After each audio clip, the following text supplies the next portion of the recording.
Hi, Abraham. This is a quick, short one.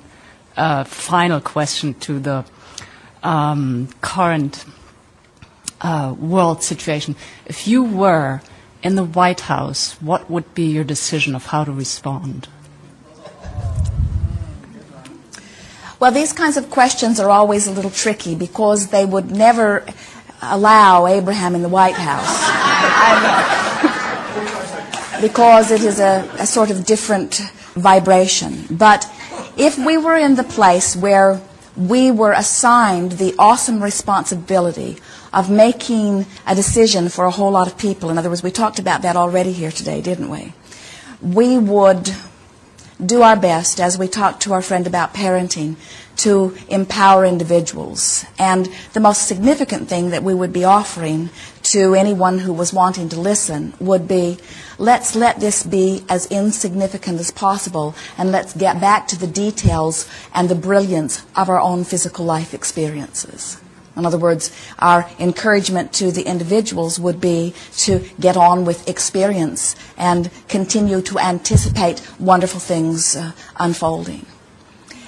If you are asking about what sort of military retaliation, we would offer none whatsoever, because we are understanding that that's how you got there to begin with.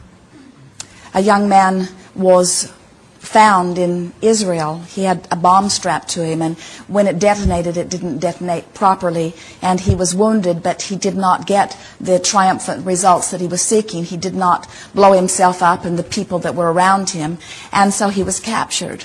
And when the newsman is asking him, why did you do this? He said, they killed my friend. In other words, it was that simple. And I wanted to die. He said, they killed my friend and I wanted to die.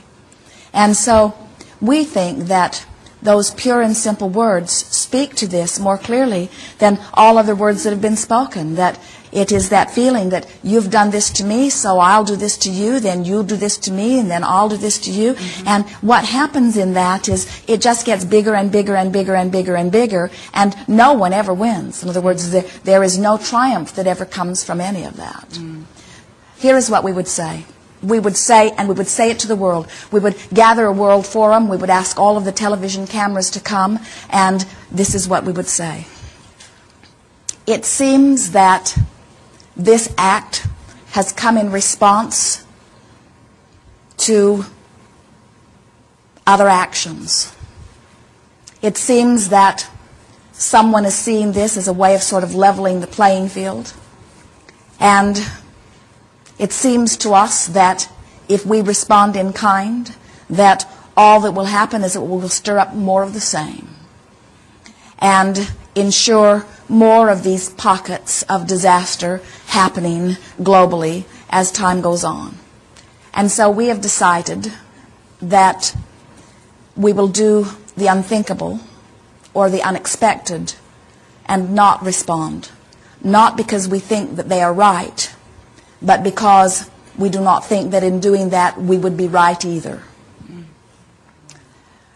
Don't wait for such a report on the world news. In other words, we don't think that it is coming anytime soon. Now, we don't want you to be sad because such a report will not be coming.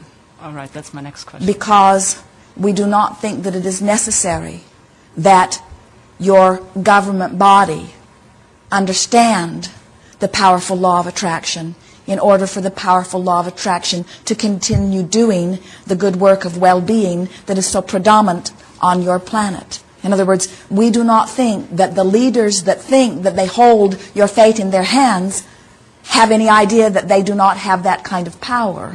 But it is our promise to you that they do not.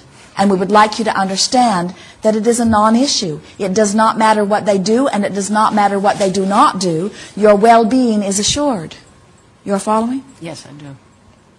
Yes, I do. Good. Thank you. Yes, indeed.